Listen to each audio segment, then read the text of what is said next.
संख्या 10 भारतीय विश्वविद्यालय अधिनियम ये किस वर्ष लागू हुआ और उस समय भारत का वायसराय और गवर्नर जनरल कौन था?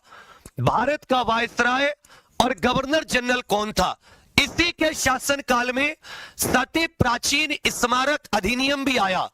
प्राचीन स्मारक के संरक्षण के लिए भी एक कानून आया और इसी के राज्य में भारतीय विश्वविद्यालय अधिनियम भी लागू किया गया। ये बातें कर्जन के समय की, वही कर्जन जिसको बंगाल विभाजन के लिए जाना जाता है, वही कर्जन जिसको बंगाल विभाजन घोषित करने के लिए जाना जाता है।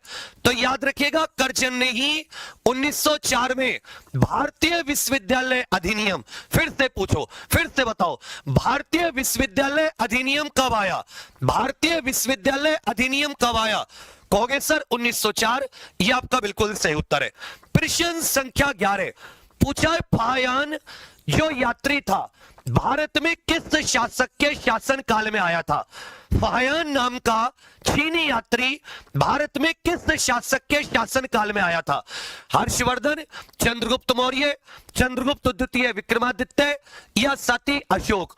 फाहियान इनमें से किसके शासनकाल में आया था? फाहियान इनमें से साथी किसके शासन काल में भारत की यात्रा पर आया था?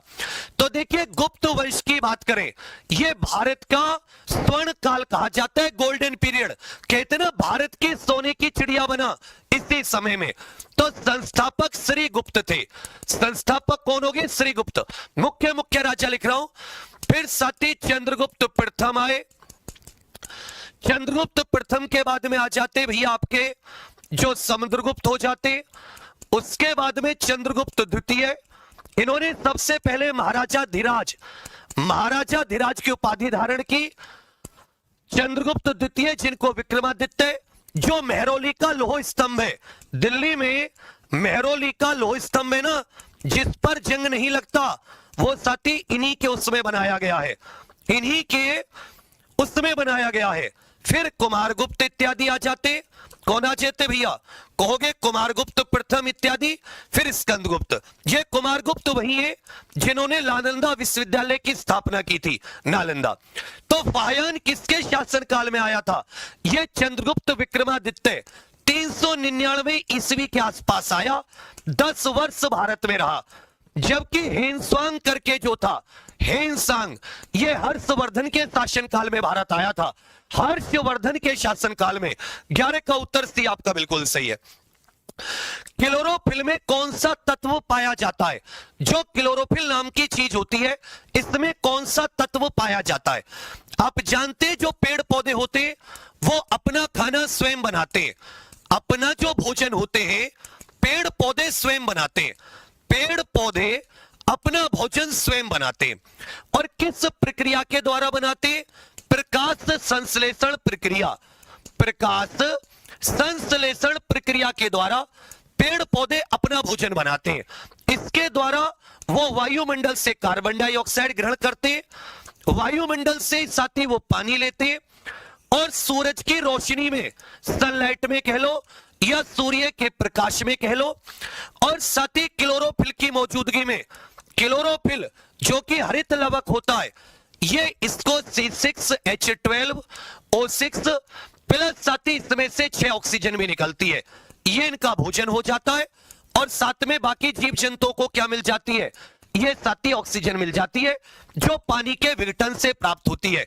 इसको प्रकाश संश्लेषण प्रक्रिया कहते हैं। इसमें जो क्लोरोफिल है, ये क्लोरोफिल सूर्य के प्रकाश को कैसे रोक पाता है? क्योंकि इसमें साथी मैग्नीशियम नामक तत्व पाया जाता है। इसमें कौन सा तत्व पाया जाता है?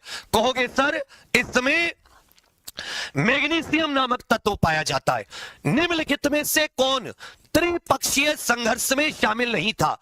इनमें से कौन त्रिपक्षीय संघर्ष में शामिल नहीं था? याद रखिएगा, कन्नौज के लिए जो साथी इत्र नगरी है, कन्नौज, कन्नौज के ऊपर आधिपत्य के लिए, कन्नौज के ऊपर अधिकार के लिए कई सौ वर्ष भारत की 3 महाशक्तियों के बीच में संघर्ष चला, युद्ध चला, कंपटीशन चला। ये थे पाल वंश पंजाब का, गुर्जर प्रतिहार वंश और याद रखिएगा भैया, राष्ट्रकूट वंश, चोल वंश जो था, चोल वंश, ये सती कन्नौज के त्रिकोणीय संघर्ष में शामिल नहीं था। 13 का उत्तर क्या जाता है? 13 का उत्तर डी आपका बिल्कुल सही है।